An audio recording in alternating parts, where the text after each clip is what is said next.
V and inverted V curves of synchronous motor. So synchronous motor is a AC motor which rotates at the synchronous speed.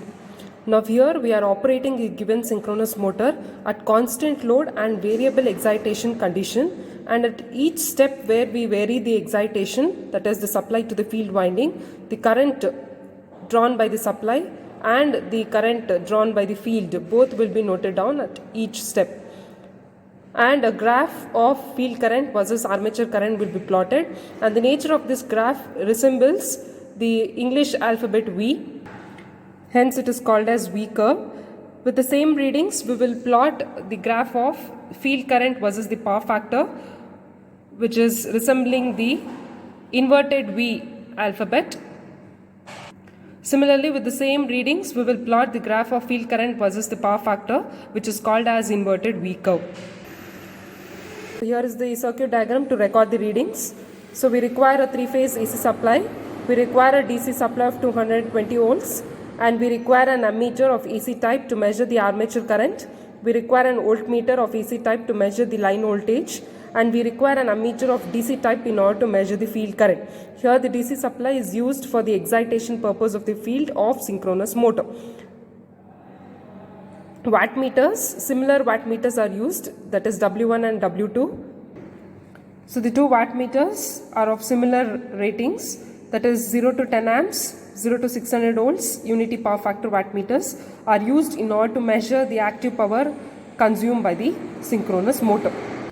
So this is the tabular column. We will be noting down the readings for two conditions. One is at no load condition, other one is applying the load. Depending on the machine rating, the current rating, we will decide what load we will apply. So at each condition or each condition of load, we will be noting down the voltage from the AC voltmeter, the current from AC ammeter, and the field current from DC ammeter, and we will note down the power reading W1 and W2. The indicated reading will be noted down. We will find out the wattmeter constant and multiply the wattmeter constant to the indicated reading. We get the actual reading. W1 and W2 has to be added in order to get the three-phase power. And then the cos phi power factor can be calculated using the power formula W is equal to √3 VI cos phi. So in the equation, the only unknown is power factor. So at each step, we will substitute the respective values of power, voltage and current and calculate the power factor. It is required are we require a three-phase synchronous motor, and then we require a three-phase AC supply. We all know that synchronous motor is a AC type, so we require a three-phase AC supply, and we require a voltmeter of AC type to measure the three-phase voltage. So the range of what we require will be 0 to 600 volts, and we require an ammeter to measure the current drawn by the armature. So that is the line current. Depending upon the rating of the machine, we will select the range of the ammeter. So here the maximum value of the current or the rated current is 6.2 amperes. So the range what we select for ammeter will be 0 to 10 amps. And to measure the power, we are following two wattmeter method, where the two wattmeters will, when added, gives us the reading of three-phase power. So these are 0 to 10 amps, 0 to 600 volts, unity power factor wattmeters. Both W1 and W2 are similar wattmeters. And then we require an ammeter to measure the DC current, that is to measure the current through the field. So here to the field of the motor, we require a DC supply which is responsible for exciting the machine which we have considered. And we are supplying the current to the field through this rheostat, that is the variable resistance of 0 to 600 ohms. So along with this, we require a load, brake drum and a pulley arrangement for loading the motor. So starting with the circuit connection, from the R phase of the supply, the connection has to be given to the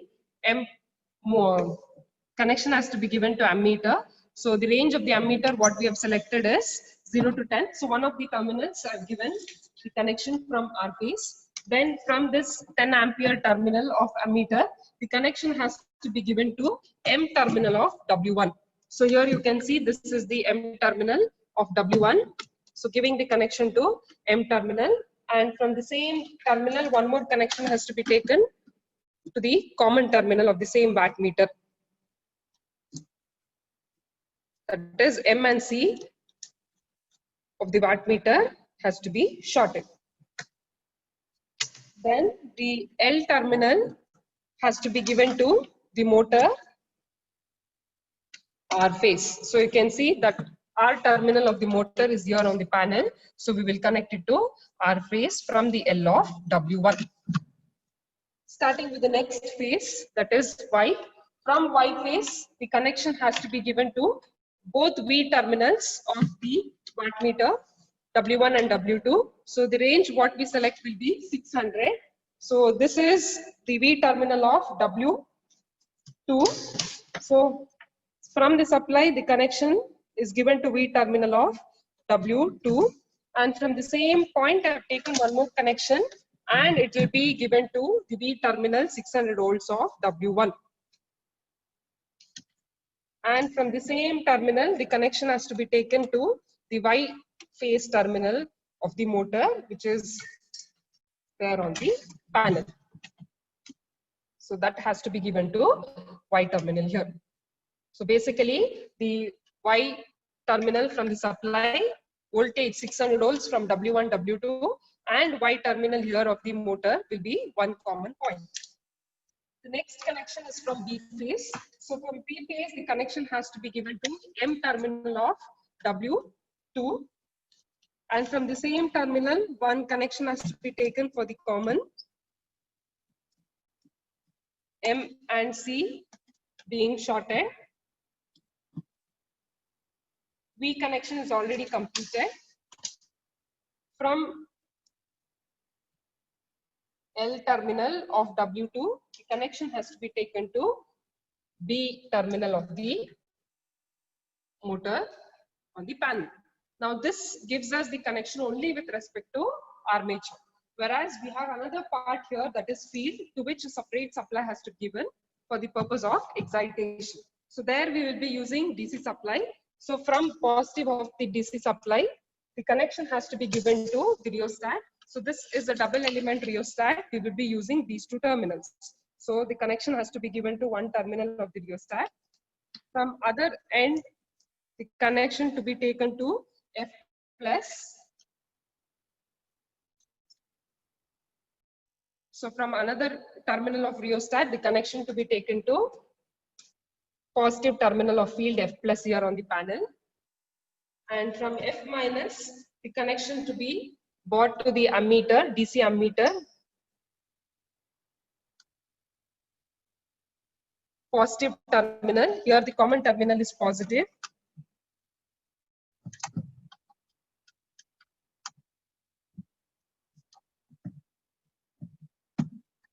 You can observe this is positive terminal.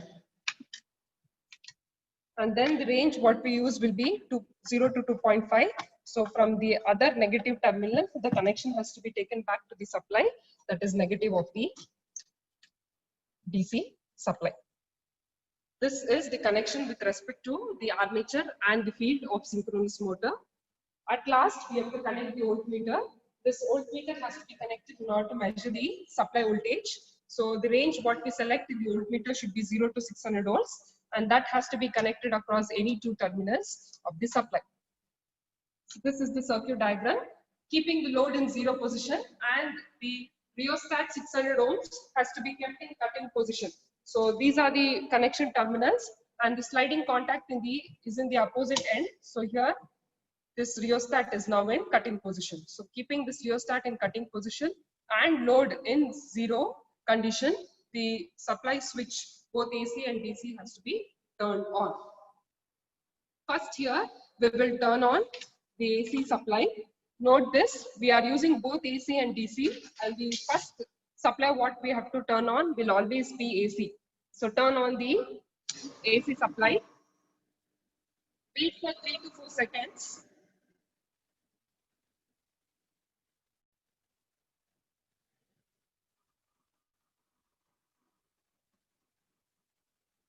And then turn on DC.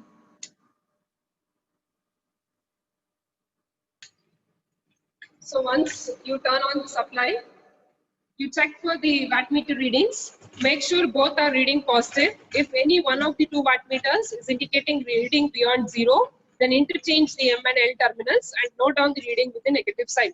Now here in this condition, I have interchanged the M and L terminals. So the indicated reading of W2 has to be recorded with a negative sign. So you have to note down the readings. You have to note down the line voltage. You have to note down the armature current. Then you have to note down wattmeter W1, which is always positive, and W2 I have interchanged, so it is minus. Whatever reading it is showing, it is minus. Along with that, you have to note down the field current. So the range what we have used is 0 to 2.5 amperes. You have to refer the lower scale. Refer the lower scale reading.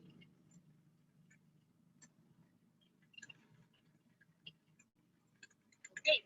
Now, what you have to do is step by at each step you have to cut out the rheostat gradually. You can see once the rheostat is got from cut-in to cut-out position, the field current will increase. So at each step, now at 0.4 amperes, you have to note down the corresponding meter readings. Similarly, at 0.5,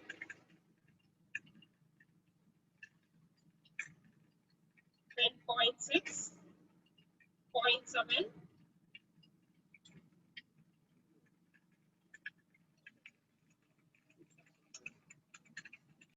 so you have to gradually bring this rheostat of 0 to 600 ohms from cut-in to cut-out position. And at each step, you have to record the readings of all the meters. And you have to observe the reading in the AC ammeter. Then, once we are initially when we bring this rheostat from cut-in to cut-out, current will gradually decrease, become 0, and then start increasing. You can observe I'm continuing the cut-out of the rheostat.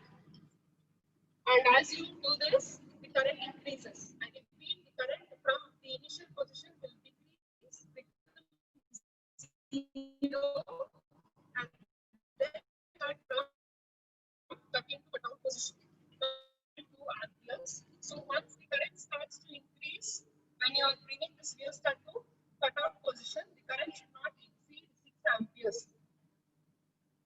So the last reading what you note down will be only for the current of 6 amperes. We are using 0 to 10 ampere scale, so it is lower scale reading, and this will be the last reading what you have to note down. And once that is noted down, again take this rheostat back to its initial position, that is cut-in position. And now for the second set of readings, you have to apply certain load on the motor. So initially it was in 0. Now we will load the motor and adjust the current to 5 amperes. First we will note down this S1, S2, corresponding value of S1 and S2.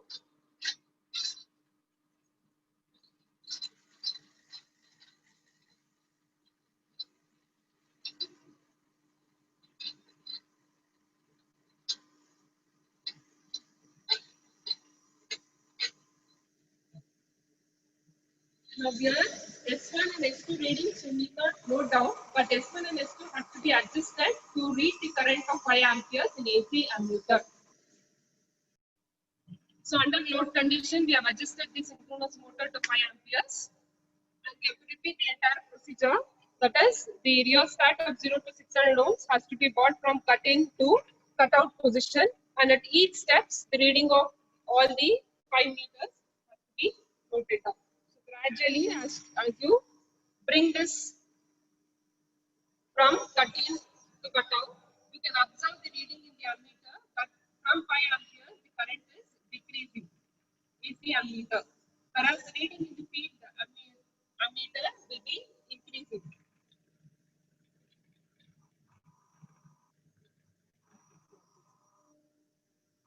Now, once the current decreases, then later on, at certain point, the current starts to increase. And again, here you can take down the reading only up to the rated current, that is 6 amperes. This will be the last reading you will note down. And turn off, the impact your 600 ohm rheostat to the initial position, like a cut-in position. release the load and make it 0.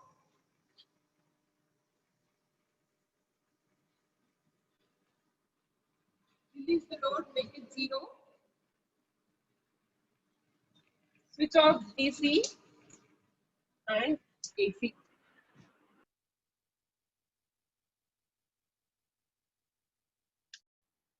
So here are the readings from the experiment conduction. We will note down voltmeter reading, then field current DC ammeter reading. We will note down AC ammeter reading and the wattmeter reading. So here the reading what is indicated is the total three-phase power, that is W1 into constant K1 plus W2 into constant K2 has been already done, and it is indicated here in the tabular column. This is the total three-phase power. So once you note down these four values, you have to calculate the power factor by using the formula of the active power, which is equal to √3 VI cos phi. So to find out the power factor, you rearrange the terms and calculate the power factor at each step. So this is for the first set of readings which we conducted without applying load, whereas the second set of readings we conducted for load of 5 amperes. Okay, so once you note down these readings, we will plot curves. First curve is the graph of the field current versus the armature current. This will resemble the English alphabet V, that is why it is called as V curve. This is the first curve. And the second curve is the graph of field current versus power factor, and this is called as inverted V curve. So these curves has to be plotted for the synchronous motor on which we have conducted the experiment.